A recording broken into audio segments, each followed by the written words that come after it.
오늘 우리에게 주신 하나님 말씀 시편 23편 1절에서 6절 말씀 우리 함께 교독하겠습니다. 시편 23편 1절에서 6절 다 같이 한번 읽어볼까요? 교독보다도 6절 짧은 말씀이니까 다 같이 한번 읽겠습니다. 시작. 여호와는 나의 목자시니 내게 부족함이 없으리로다. 그가 나를 푸른 풀밭에 누이시며 쉴만한 물가로 인도하시는도다. 내 영혼을 소생시키시고 자기 이름을 위하여 의의 길로 인도하시는도다. 내가 사망의 음침한 골짜기로 다닐지라도 해를 두려워하지 않을 것은 주께서 나와 함께 하심이라.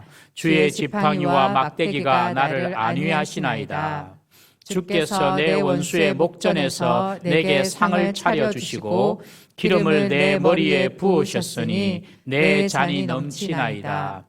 내 평생의 선하심과 인자하심이 반드시 나를 따르리니 내가 여호와의 집에 영원히 살리로다. 아멘.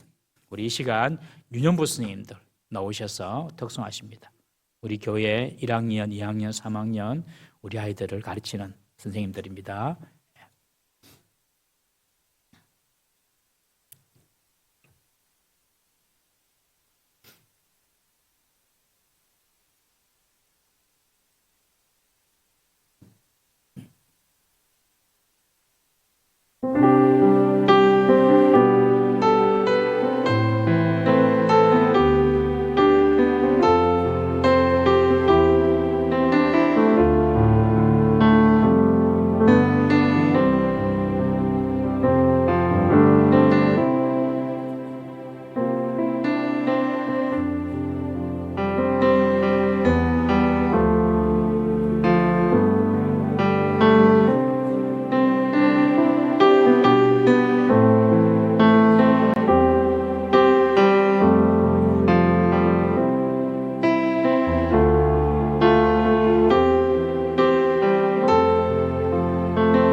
아멘. 감사합니다.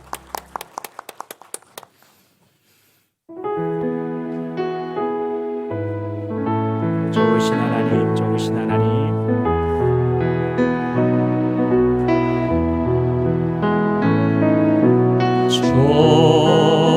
좋으신 하나님, 좋으신 하나님, 참 좋으신 나의 하나님.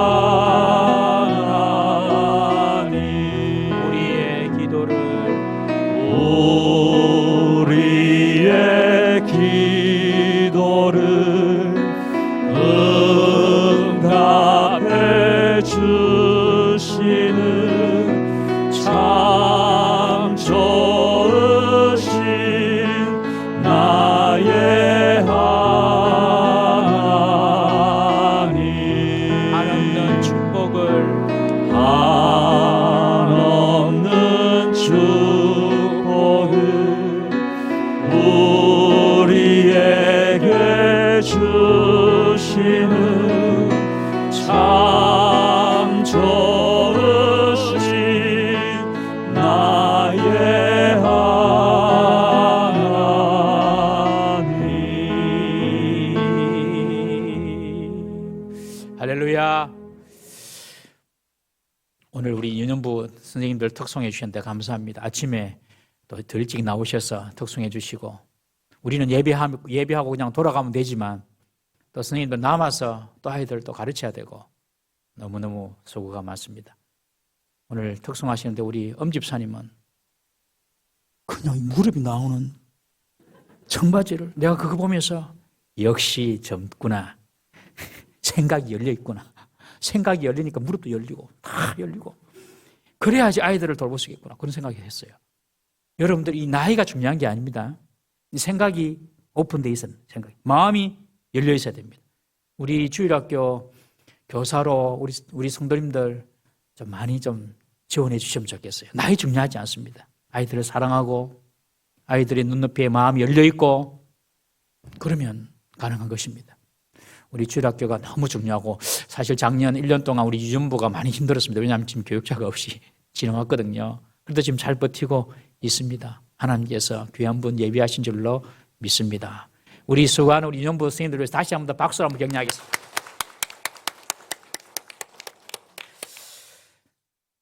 우리 옆에 분 앞뒤 좌우 한번 얼굴 보시면서 인사하십시다. 여호와가 나의 목자입니다. 시작.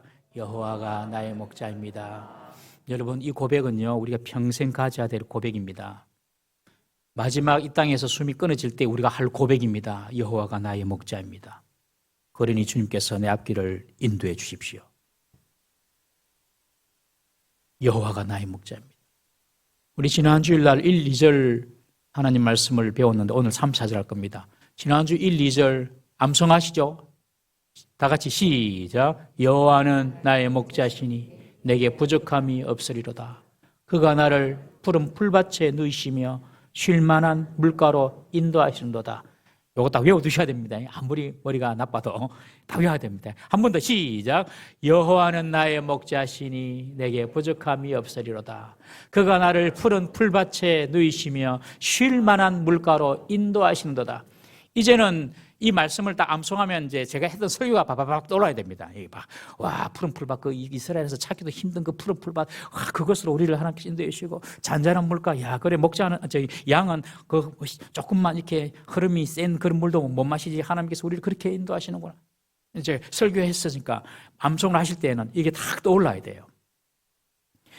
21세기 최고의 기독교 상담학자이고, 그리고 스위스의 정신과 의사이자 심리학자인 폴 투르니에라는 사람이 있습니다. 우리 청년들은 이분들 책을 좀 많이 읽어봐야 돼요. C.S. 루이스의 책하고 폴 투르니의 책을 좀 많이 읽어봐야 되는데, 이 폴 투르니에가 그런 어떤 이 정신과 의사예요. 이 폴 투르니에는 그를 찾아오는 우울증 환자가 있으면요, 꼭 시편 23편을 하루에 6번씩 읽으라고 처방을 줍니다. 그것도 한꺼번에 6번 읽으면 안 되고, 약을 먹는 것처럼 아침에 2알, 점심에 2알, 저녁에 2알. 그렇게 해서 시편 23편을 아침에 2번, 점심에 2번, 저녁에 2번. 정신과 의사인데 시편 23편을 보여주면서 꼭 읽으라는 거예요. 약 먹듯이. 그래가지고 그대로 따라하는 사람 중에 우울증이 완치는 사람이 너무 많다고 간증했습니다. 여러분, 우리 마음이 두렵고 또 우울한 마음이 다 들어요. 우울증은요, 누구에게나 찾아와요. 감기처럼. 목사에게도 올까요, 안 올까요? 안 올 것 같지? 저는 맨날 이렇게 막 다니니까. 옵니다. 여러분, 엘리야에게도 옵니다. 엘리야에게도 우울증이 찾아와가지고 자기가 바알과 아세라 선지자 850명을 다 죽이면 이스라엘 백성이 다 회개하고 하나님께로 돌아올 줄 알았는데, 하늘에서 불을 내리면 뭐합니까? 하늘에서 불을 내려가지고 하나님 살아계신 거 다 보여주는데, 그러면 이스라엘 백성이 다 회개하고 돌아올 줄 알았는데, 이세벨이 더 진노해가지고 군사를 풀어가지고 엘리야 죽이려고 하는 거예요. 엘리야가 그때 우울증이 확 찾아옵니다. 그래가지고 로레드나무 아래에서 하나님, 내 죽여주세요. 나 더 이상 못하겠습니다. 여러분, 우울증은요, 감기처럼 누구에게도 찾아와요. 이상하게 생각할 필요 없어요. 낫게만 하면 되는 겁니다. 시편 23편 말씀, 여호와는 나의 목자시니 내게 부족함이 없으리로다. 그가 나를 푸른 풀밭에 누이시며 쉴만한 물가로 인도하시는도다. 내 영혼을 소생시키시며 자기 이름을 위하여 의의 길로 인도하시는도다. 여러분들, 이 시편 23편을 오늘 폴 투르네 이 정신과 의사가 처방한 대로 하루에 6번을 아침 2알, 점심 2알, 저녁 2알, 약 먹듯이 한번 해보시기 바랍니다. 한번 해보세요. 그러면 어떤 역사가 일어나는지. 다윗은 여호와를 나의 목자라고 고백합니다. 여러분, 다윗이 양을 치는 목동이었지 않습니까? 그러니 목동과 양의 관계를 너무너무 잘 알고 있습니다. 이 다윗이 여호와가 나의 목자다 이렇게 고백합니다. 양에게 목자는 모든 것을 의미합니다. 생존에 필요한 모든 것을 목자가 다 공급해 줍니다. 먹을 것 목자에게 나옵니다. 마실 것 목자에게서 나옵니다. 찾기 어려운 푸른 풀밭, 그 풀밭으로 양들을 인도하고 양이 편안하게 물을 마실 수 있도록 조용하고 잔잔한 물가로 인도합니다. 맹수나 사나운 짐승으로부터 목자가 양의 안전을 지켜줍니다. 목자는 양의 모든 필요를 채워줍니다. 여호와는 나의 목자시니, 즉 목자와 양은 절대로 떨어져 살 수도 없고 양은 목자에게 전적으로 의존해서 살아야 하는 것입니다. 사랑하는 성도님 여러분, 주님께서 나의 목자가 될 때에 주님께서는 우리에게 모든 필요한 것을 채우시고 우리의 삶을 인도하시는 줄 믿으시기를 바랍니다. 2022년도 새해 정말 주님을 나의 목자로 모시고 주님을 전적으로 신뢰하고 순종하며 살아가 보십시다. 벌써 한 주 지났습니다. 이제 51주 남았습니다. 두 번째 주일에 오신 여러분들을 정말 환영하고 축복합니다. 52주까지 끝까지 가입시다. 주일을 잘 지킵시다. 그러면 주일이 나를 지켜줍니다. 주님께서 나를 이끌어 주십니다. 주님을 나의 선한 목자로, 나의 목자로 그냥 딱 잡는 거예요. 사람이나 돈이나 어떤 배경이나 그런 거 말고 정말로 주님이 나의 선한 목자입니다. 다 우리가 믿고 2022년도 살아보십시다. 계속해서 다윗이 고백하는 목자 되신 하나님에 대해서 3절에 그렇게 말합니다. 내 영혼을 소생시키시고 자기 이름을 위하여 의의 길로 인도하시는도다. 내 영혼을 소생시킨다는 거예요. 내 영혼을 소생시킨다는 말은 무슨 말이냐면 하나님께서 목자가 되셔서 내게 항상 새 힘을 주셔서 나로 살게 한다는 것입니다. 나의 영혼을 살아나게 한다는 그런 뜻입니다. 여러분, 마음이 낙심이 되고 좌절을 겪을 때 있지 않습니까? 더 이상 살 힘이 없다고 느껴지는 그 순간에도 여호와 하나님은 우리에게 살 힘을, 새 힘을 주신다는 것입니다. 이 말은 다윗도 죽을 그런 어떤 마음에 그런 위기나 고난을 겪었다는 뜻이거든요. 외부의 적으로부터도, 그리고 또 어떤 자기 뜻대로 안 되는 환경으로부터도 이 다윗은 항상 이 죽을 위기에 그런 많이 노출되었던 것입니다. 그러나 다윗의 인생을 볼 때 정말 그의 영혼이 죽어가는 그런 경험을 할 때는 언제냐면 하나님 앞에서 죄를 범했을 때입니다. 바세바와 동침한 후에 그는 성령이 자기를 떠날까 봐 노심초사했습니다. 성령이여 떠나지 마세요. 그렇게 기도하고 바세바를 통하여 낳은 그 아들이 병들어 죽어가자 자기의 죄의 결과인 줄 알고 살려달라고 금식하면서 침상에 떠나가도록 웁니다. 그렇게 자기가 죄를 지을 때는 영혼이 자꾸 죽어가는 거예요. 그의 말년에, 다윗 말년에 인구조사를 통해서 하나님을 노엽게 하지 않습니까? 내 인구가 얼마나 되는지 조사했어요. 왜냐하면 그 인구가 유사시에는 군대가 되거든요. 그러니까 하나님의 이름보다도 자기 군대를 더 의지하기 위하여서 인구조사를 합니다. 하나님 시키지도 않았는데 하나님 그것을 보시고 너무너무 싫어하셨어요. 그래가지고 전염병을 이스라엘 백성에게 내립니다. 7만 명이 죽습니다. 다윗은 너무나도 그의 백성이 죽어나가니까 괴로워서 하나님 나를 대신 죽여주세요. 나를 죽여주세요. 내 때문에 이 백성들이 죽으면 되겠습니까? 하나님의 긍휼을 구하였습니다. 여러분, 죄는 우리의 영혼을 갉아먹고 시들게 하고 죽게 만듭니다. 잠시 재미는 줍니다. 잠시, 아주 잠시 재미는 줍니다. 그런데 그 결과는 우리 영혼을 죽게 만듭니다. 1937년도 옥스퍼드 학장이며 청교도 운동의 선구자였던 존 오웬, 아주 유명한 사람인데 이 존 오웬은 이런 말을 합니다. 우리가 죄를 지을 때는 하나님의 얼굴에 침을 뱉는 것과 같다. 얼마나 하나님이 싫어하시겠습니까? 그리고 그런 영혼들이 어떻게 하나님과 연결되어 있겠습니까? 죄를 지으면 하나님과 단절되고 우리 영혼이 죽는 것입니다. 그리고 죄를 지으면요, 하나님이 계시지 않는 것처럼 느껴집니다. 동시에 우리 영혼은 좌절과 죄책감과 수치에 빠지게 됩니다. 여러분, 죄를 지을 때에 우리 영혼이 쇠해집니다. 그러나 그때도 꼭 기억해야 될 것이 있습니다. 내 영혼을 소생케 하시는 분은 하나님이시다. 이 사실을 꼭 기억해야 돼요. 여러분, 죄로 인하여서 오는 그런 두려움, 수치, 죽음, 이 모든 것들은 하나님께서 죄에 대한 미움과 죄에 대한 징계이지 하나님이 우리를 더 이상 사랑하지 않는 것이 아닙니다. 이 사실을 잘 기억해야 돼요. 내가 죄를 짓는다고 하더라도 하나님 우리를 더 이상 사랑하지 않는 것이 아닙니다. 하나님은 죄로 물든 우리 영혼을 소생케 해주시는 분이신 줄 믿으시기 바랍니다. 사단은 죄로 인해서 우리 영혼을 죽이지만 하나님은 우리를 살게 해주시는 분입니다. 이 사실을 꼭 해야 돼요. 죄를 지으면서도 이 사실은 기억해야 돼요. 하나님은 내 영혼을 소생케 하시는 분이시다.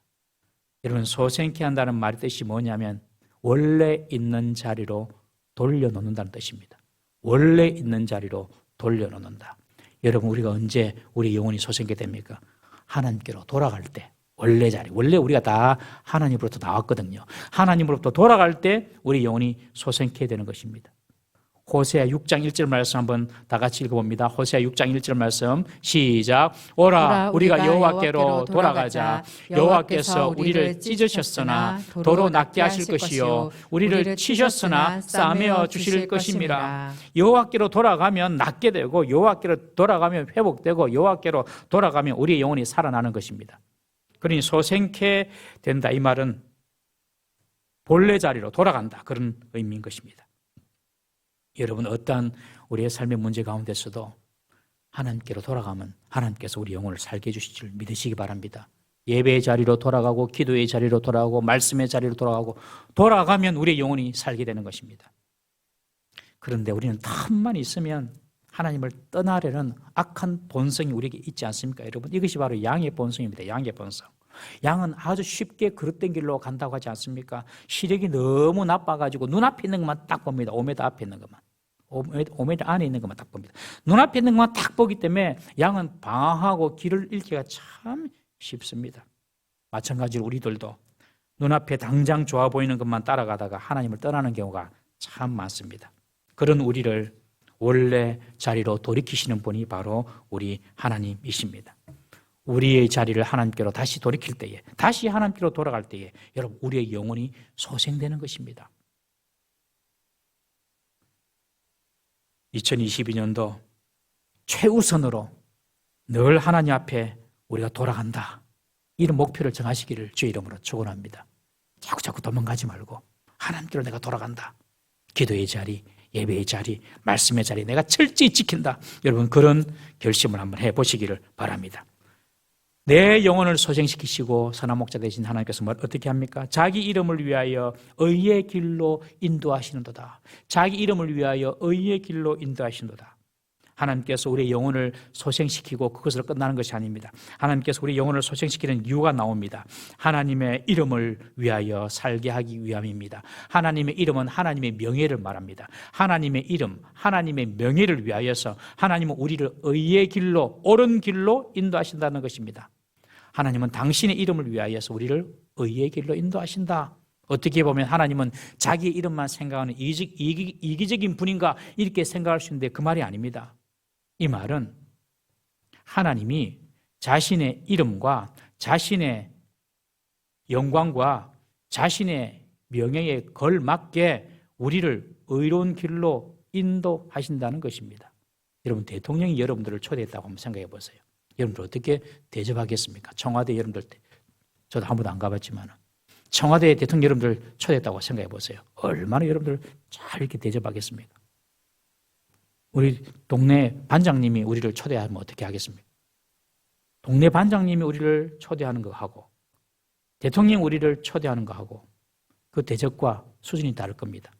여러분, 이 초청은요, 초청 받는 사람의 어떤 신분이나 수준도 중요하지만 더 중요한 것은 초청하는 사람, 대접하고 영접하는 사람의 수준을 말해주는 것입니다. 초청하는 사람의 수준, 격이 높으면요, 그 사람은 누구든지 그 상대와 관계없이 그 사람을 절대로 쉽게 대우하지 않습니다. 최선을 다해서 잘 대접합니다. 그 사람의 수준이라는 것이죠. 여러분, 하나님께서 당신의 이름, 당신의 명예를 위해서 우리를 의의 길로 인도하시는 줄 믿으시기 바랍니다. 최고로 대접해 주는 겁니다. 한번 여러분들의 인생길을 한번 지금까지 걸어오셨던 인생길을 한번 회고해 보십시오. 여러분의 과거 지난 날들을 한번 돌아보십시오. 죄에 빠져서 유혹에 빠져서 실패할 뻔한 그런 위기가 없었습니까? 잘못 선택해서 나락의 길로 굴러 떨어질 뻔한 그런 일은 없었습니까? 정말로 어떻게 보면 그때 잘못 선택했으면 내가 비참한 인생을 살게 될 것인데 여러분 그런 기회가 그런 어떤 위기가 없었습니까? 그런데 우리는 이곳에서 하나님을 알고 하나님을 섬기고 하나님을 예배하는 자로 앉아 있습니다. 이 모든 것들이 하나님께서 우리를 통하여 당신의 이름 영광 받으시기 위하여 우리를 의의 길로 인도하신 줄 믿으시기 바랍니다. 하나님께서 우리를 그 위기에서 싹 빼가지고 우리를 의의 길로 인도하신 거예요. 그러므로 우리 성도들은 나아가서 우리가 하나님의 이름과 하나님의 영광을 위하여 살기를 결심해야 합니다. 하나님은 우리를 소생시켜 주시고 하나님은 그의 이름을 위하여 의의 길로 우리를 인도하시길 원하시는데 우리들도 그 하나님의 마음에 맞추어서 하나님의 이름과 영예를 위하여 영광을 위하여서 의의 길로 나아가야 한다는 것입니다. 하나님께서 우리 영혼을 회복시켜 주신 것은 그 은혜 주심에 대해서 그저 기뻐하고 감사하라고만 주신 것이 아닙니다. 우리의 삶에서 하나님의 이름, 하나님의 영광을 위하여 의로운 삶을 살라고 주신 은혜요 축복인 줄 믿으시기 바랍니다. 하나님께서 430년 동안 애굽에 종살이하던 이스라엘을 출애굽시킨 이유가 무엇입니까? 그저 단지 그들에게 자유를 주기 위해서뿐입니까? 아닙니다. 우리 출애굽기 14장 18절 말씀 한번 읽어보겠습니다. 시작. 내가 바로와 그의 병거와 마병으로 말미암아 영광을 얻을 때에야 애굽 사람들이 나를 여호와인 줄 알리라 하시더니 하나님께서 당신이 세상을 창조하고 세상을 다스리는 참된 신이다. 이것을 애굽 사람들에게 보여주겠다는 것입니다. 이것이 하나님의 이름, 하나님의 명예입니다. 여러분 마지막 말세 때에 말세가 있을 것인데 우리의 죽음이 끝이 있듯이 이 세상에 반드시 말세가 있습니다. 말세 때에 주님께서 재림하셔서 세상을 심판하는 이유가 무엇일까요? 죄 있는 사람 그냥 막 이렇게 막 심판하려고 하실까요? 물론 그럴 것도 있지만 왜 주님께서 재림 때에 심판하실까요? 에스겔 39장 6절 말씀 한번 보겠습니다. 시작. 내가 또 불을 마곡과 및 섬에 평안히 거주하는 자에게 내리리니 내가 여호와인 줄을 그들이 알리라. 마곡은 이 땅에 하나님을 대적하는 악한 어떤 세력이나 악한 나라를 의미합니다. 그 마곡을 이 세상의 세력을 하나님께서 불을 내려서 심판하겠다는 겁니다. 이 심판하신 이유가 바로 하나님이 바로 여호와이신 줄을 알게 하기 위함이다. 여러분 마지막 때에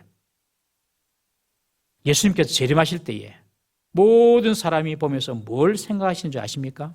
호령과 천사장 소리와 하나님의 천군 천사들이 부르는 그 나팔 소리가 날 때에 죽은 자들이 먼저 일어나고 하나님의 백성 하늘로 이렇게 올려집니다.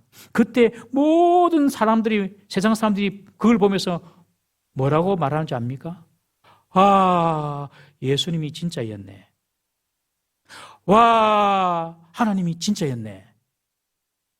내가 여호와인 줄을 그들이 알리라.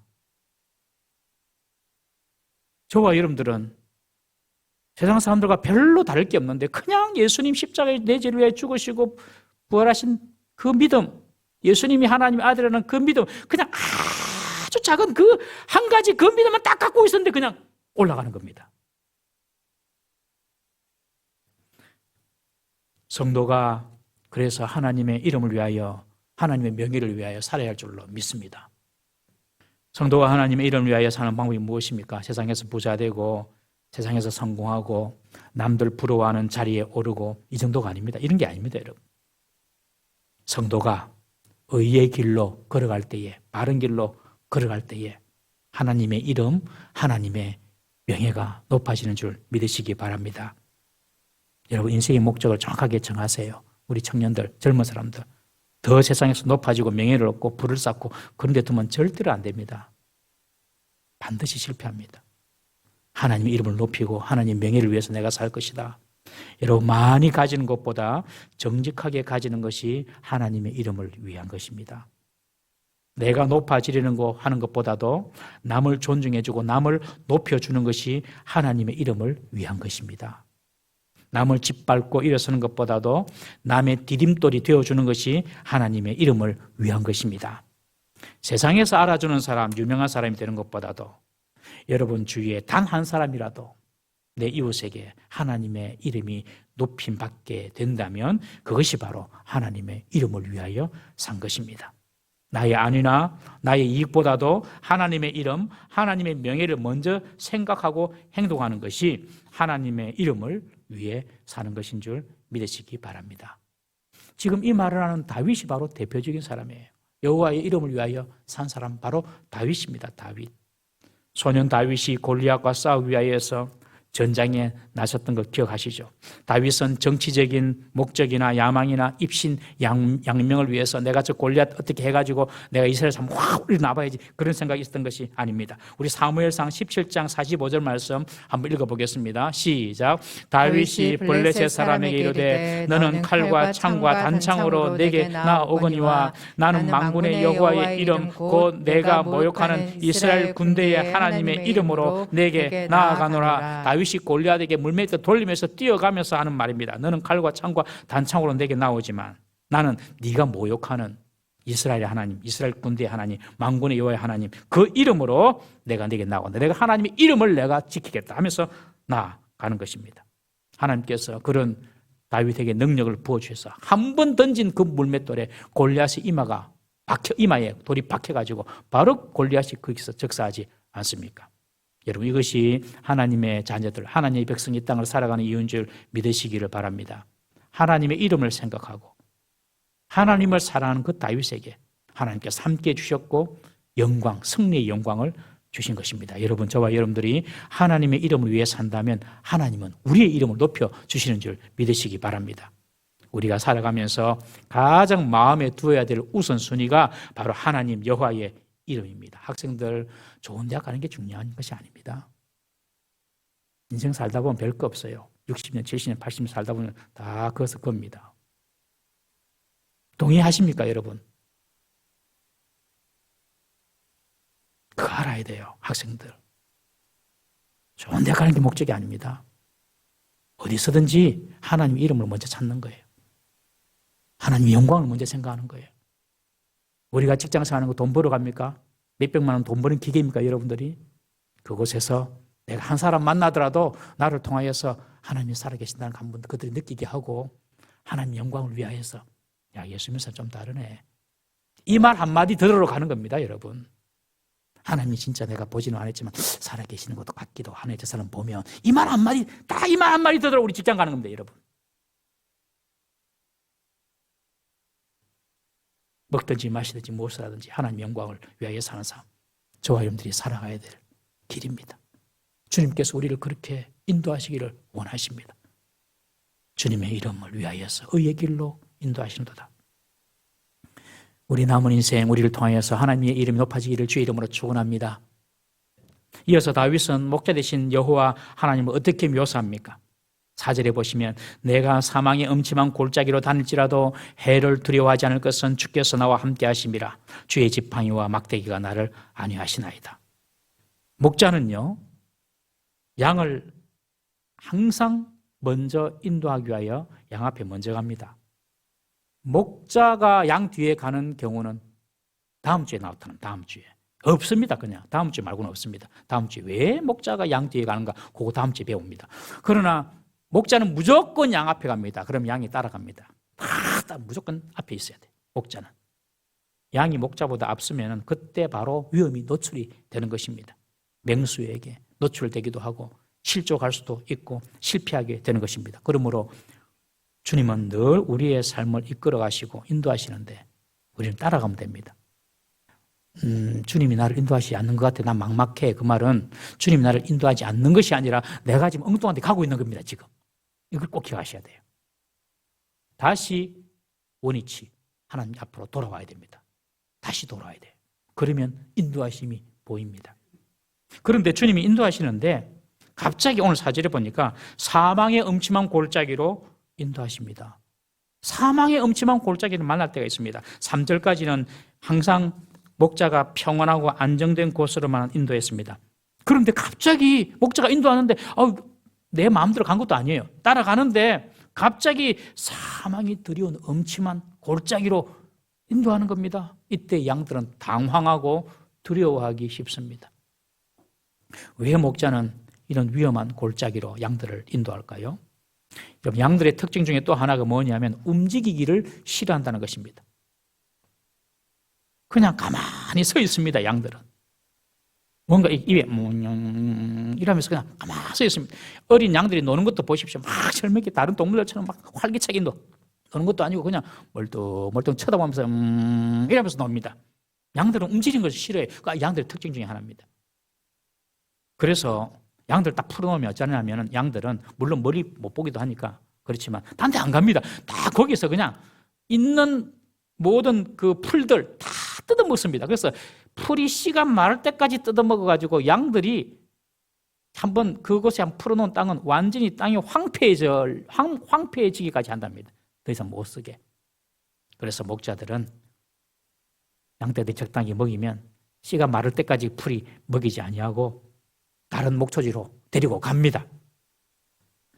목자는 양들을 또 먹이기 위해서 다른 목초지까지 가는데 좋은 꼴을 목자는 먹이려고 하잖아요. 좋은 꼴을 먹이려고 하게 되면 높은 고운 지대에 있는 질 좋은 그런 꼴들을 먹이기 위하여서 낮은 골짜기를 통과하게 됩니다.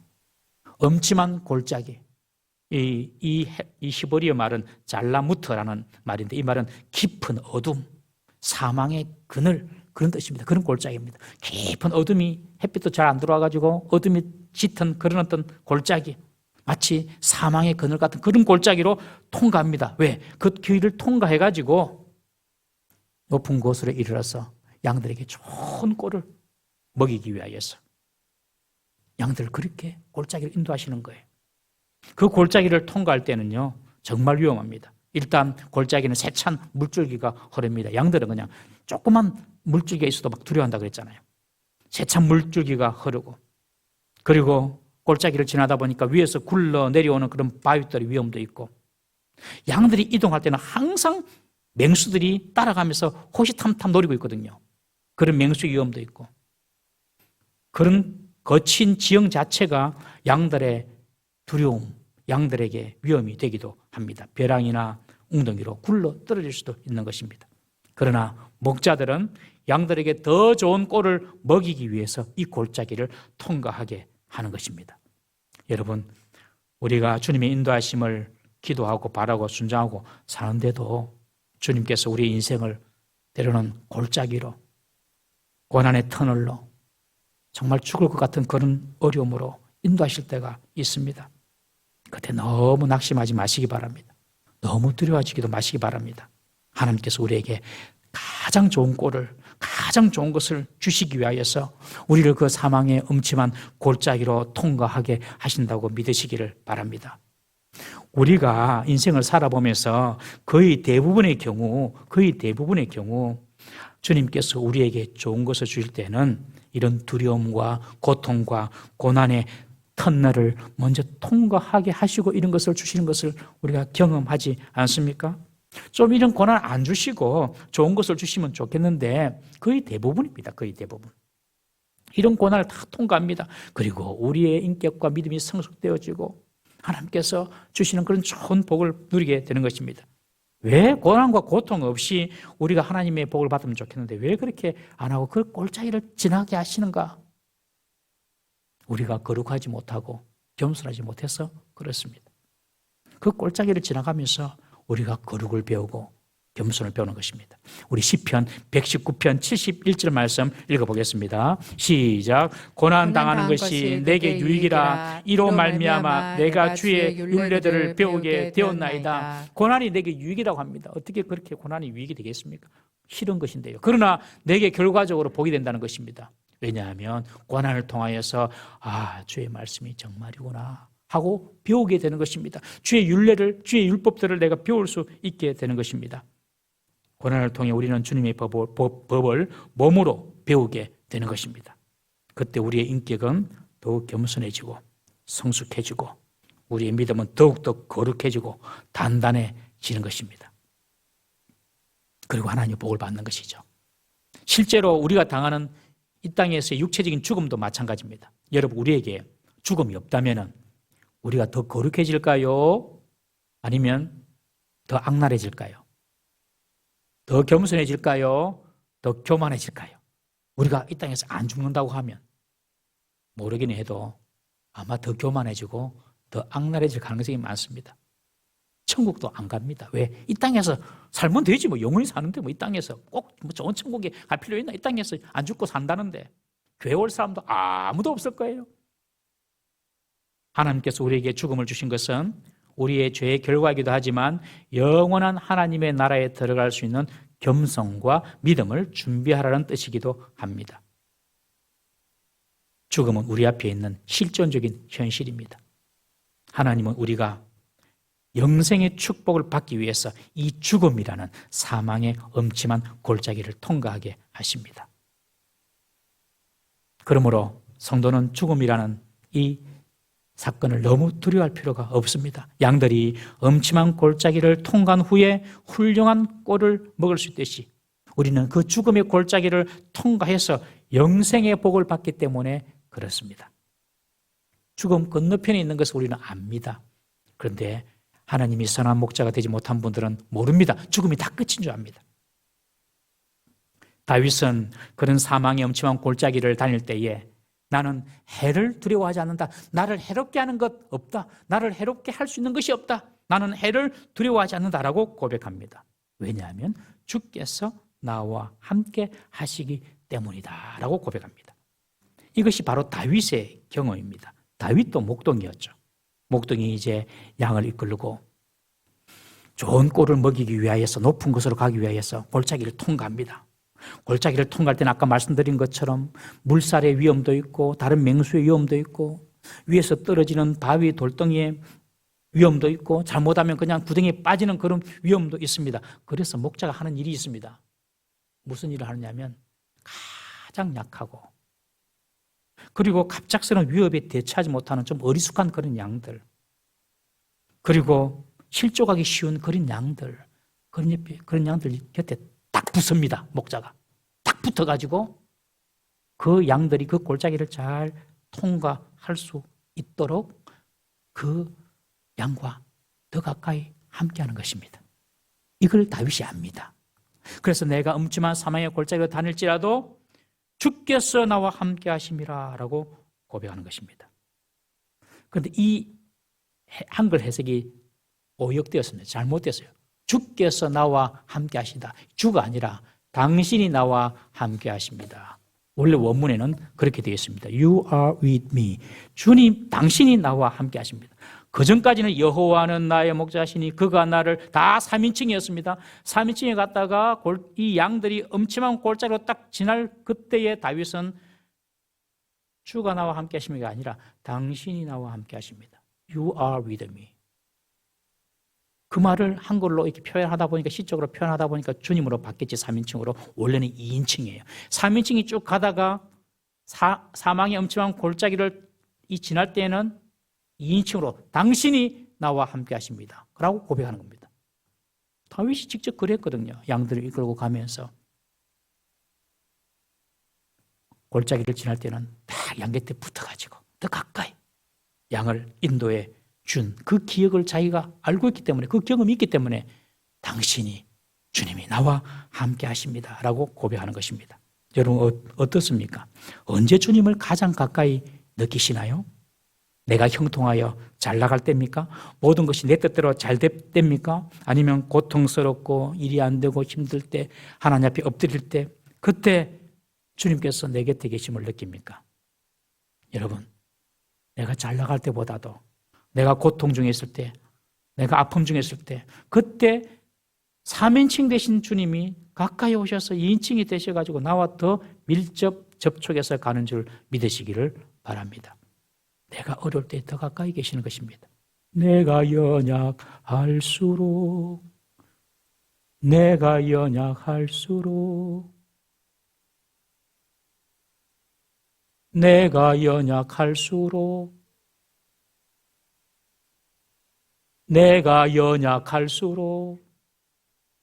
더욱 귀히 여기사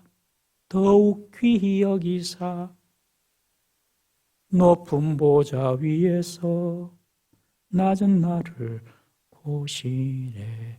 더욱 귀히 여기사 내가 연약할수록. 우리는 내가 연약해지면 안 되겠다, 답 포기해보자, 그럴 생각하는데 그게 아닙니다. 주님께서 다 곁에 가까이 오셔서 우리와 함께 주십니다. 우리가 이 땅에서 실제적으로 죽음을 맞을 때에 죽음이 두려운 이유가 몇 가지가 있습니다만 가장 큰 두려움이 뭔지 아십니까? 그것은 바로 내가 홀로 죽음을 맞이한다는 것입니다. 여러분, 우리가 이 땅에서 사망의 음침한 골짜기 진짜 죽음을 통과할 때에 사랑하는 가족도 함께 할 수 없고 남편도 아내도 함께 할 수 없습니다. 철저히 혼자 가야 됩니다. 사랑하는 부모님도 대신할 수 없는 길이 죽음의 길입니다. 혼자 갑니다. 혼자. 그래서 두렵습니다. 아무도 대신할 수 없는 철저히 개인적이고 실존적인 외로움을 겪는 순간이 죽음의 순간입니다. 그런데 그 고통과 외로움과 그 두려움 중에 여호와 하나님은 우리를 홀로 두지 아니하시고 더 그 순간 가까이 우리와 함께 하셔서 그 죽음의 사망의 골짜기를 통과하게 하시는 줄 믿으시기 바랍니다. 얼마나 감사합니까, 여러분. 우리가 이런 하나님 알고 있다는 것이 얼마나 축복입니까? 이것이 우리가 골짜기를 통과하는 힘인 것입니다, 여러분. 저를 비롯해서 여러분 모두가 다 그 골짜기를 통과할 겁니다. 그때 기억하십시오. 주께서 나와 함께 하십니다. 할렐루야. 그러면 막 그냥 나 빨리 눈 감고 싶어, 이렇게 될 수 있어요. 시편 23편, 이것은요 우리가 평생 붙잡아야 될 말씀이고 정말 임종시에 특별히 붙잡아야 될 말씀입니다. 여러분 정말 이 말씀을 꼭 암송하세요. 꼭 암송하세요. 우리 가운데 나 혼자밖에 없어, 내 이 문제 앞에 나밖에 없어, 이렇게 생각하시는 분 있지 않습니까? 목자가 양 곁에서 밀착하여서 골짜기를 통과하듯이 하나님께서 내 곁에서 동행하심을 믿으시기를 바랍니다. 마태복음 28장 20절, 우리 예수님께서도 이런 약속을 해 주셨습니다. 시작. 내가 너희에게 분부한 모든 것을 가르쳐 지키게 하라. 볼지어다 내가 세상 끝날까지 너희와 항상 함께 있으리라 하시니라. 아멘. 세상 끝날까지, 우리 죽음 이후에도 넘어서 세상이 끝날까지 내가 너희와 항상 함께 있으리라. 우리 예수님의 약속입니다. 예수님의 약속. 예수님의 약속은 변하지 않습니다. 그러면서 다윗은 이야기합니다. 주께서 나와 함께 하시고 그뿐만 아니라 주의 지팡이와 막대기가 나를 안전하게 지켜줍니다 라고 고백합니다. 목자는 항상 지팡이와 막대기를 가지고 다닙니다. 지팡이는 허리춤에 차는 곤봉과도 같은 것이라고 합니다. 곤봉 좀 짧은 막대기, 그게 지팡이, 곤봉과도 같은 것인데 이 지팡이로 양떼를 모을 때에, 그리고 양떼가 우리에 들어갈 때 양을 계수할 때에 그렇게 사용합니다. 그리고 막대기가 있는데 이 막대기는 지팡이보다 긴 막대기입니다. 목자의 키보다도 큰 그 막대기인데 이 막대기는 끝이 이렇게 굽어져 있습니다. 이 막대기의 기능은 여러 가지로 사용을 합니다. 짐승들이 양들을 공격해 올 때는 그 막대기를 막 던집니다. 짐승들에게. 그래서 짐승들을 쫓아내게 하고요. 그리고 양들이 잘못된 길로 가면 툭툭툭 칩니다. 뒤에서 툭툭툭 치고 그러면서 잘못된 길로 가지 못하도록 인도하고요. 그리고 양들이 어떤 이렇게 구덩이나 이런 데 빠졌을 때는 그 구부러진 그 끝으로 양들이 이렇게 끌어서 올리기도 하는 용도로 사용을 한다고 합니다. 막대기입니다. 지팡이와 막대기. 그리고 목자들이 양들에게 계속해서 이렇게 소리를 들려주지 않으면 양들은 불안해한대요. 양들은 보지 못하기 때문에. 그래서 목자들이 계속 소리를 내주는데 이 다윗이 수금을 타고 노래를 했지 않습니까? 양을 치면서. 그러니까 수금을 타고 노래하면 양들이 우리 목자가 있구나 이렇게 느낀 거예요. 그렇게 양들에게 안심을 줍니다. 그런데 계속 목자가 이렇게 막 소리 낼 수가 없으니까 피곤하니까 어떻게 하냐면 지팡이로 팍 땅을 치듯이 끌습니다. 이렇게 찍찍찍 긁으면 양들이 우리 목자가 우리 가까이 있구나 하면서 안심을 느끼게 된다는 것입니다. 여러분 오늘날 이 지팡이와 막대기가 무엇일까요? 저는 이것이 성경이라고 믿습니다. 성경을 영어로 캐논이라고 해요. 캐논. 캐논이라는 말의 뜻은 뭐냐면 막대기, 잣대, 척도라는 뜻입니다. 막대기로 옛날에 이렇게 잣대를 삼았거든요. 그래서 이 성경을 바이블이라고 알고 있지만 원래 정경이라는 의미에서 캐논, 막대기다, 잣대다 그렇게 말을 합니다. 여러분 오늘날 얼마나 사람들의 주장이 많고 주의가 많고 철학이 많고 사상이 난무합니까 여러분? 정치도 이래야지 정치가 잘 되고 저래야 정치가 잘 되고 그러면서 정치들이 막 이야기하지 않습니까 여러분? 다 가짜입니다. 다 가짜. 진짜는 하나님의 말씀입니다. 하나님 말씀대로 정치도 해야 되고 하나님의 말씀대로 사업도 해야 되고 하나님 말씀대로 공부도 해야 하는 것입니다. 하나님 말씀이 우리 인생의 막대기입니다. 여러분 주님의 말씀이 우리를 해롭게 하는 원수들로부터 지켜주고 때로는 우리가 곁길로 갈 때에 말씀으로 우리를 깨우쳐 주셔서 우리를 징계하시기도 하고 말씀으로 주님께서 우리를 인도해 주시고 보호해 주시고 우리에게 좋은 꼴을 먹여주시는 하나님의 역사인 줄 믿으시기를 바랍니다. 그리고 마침내 그 말씀 따라 가다 보니 영생의 길, 천국의 길로 들어가게 되는 것입니다. 이것이 저와 여러분들이 살아가는 길입니다. 말씀 따라 가는 길. 우리가 사망의 음침한 골짜기로 지날 때에 사랑하는 성도님들 낙심하거나 좌절하지 마십시오. 지금 힘든 분 계시잖아요. 좌절하거나 낙심하지 마세요.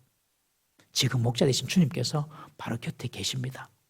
그리고 계속 우리에게 말씀해 주시고 주님의 지팡이 막대기가 악한 것으로부터 우리를 지켜주시고 보호해 주심을 믿으시기를 바랍니다. 지금도 하나님은 나의 선한 목자가 되셔서 나를 인도하고 계신다. 오히려 내가 약하고 어려울 때에 더 내 가까이 오셔서 나와 밀착하시고 나를 보호해 주신다. 그 어떤 악한 것들도 나를 해롭게 할 수가 없다. 이 사실을 믿으시고 올해 2022년도 선하신 하나님의 인도하심을 풍성히 경험하는 우리 모든 성도님들 되시기를 주의 이름으로 축원합니다. 기도하겠습니다. 말씀을 생각하시면서 우리 한번 기도하십시다. 하나님, 지금 내가 이런 사망의 음침한 골짜기 가운데 있습니다. 주께서 나와 밀착하셔서 나와 함께 하시는 것을 내가 잊지 말게 해주시고 주님께서 나와 함께 하시면 내가 경험하게 해 주십시오. 내게 있는 이 어려운 골짜기를 잘 통과할 수 있도록 주의 은혜를 베풀어 주시옵소서. 말씀으로 나를 깨우쳐 주시고 말씀으로 나를 인도해 주옵소서. 다 같이 한번 주여 부르짖고 통성으로 기도합니다. 주여 자비로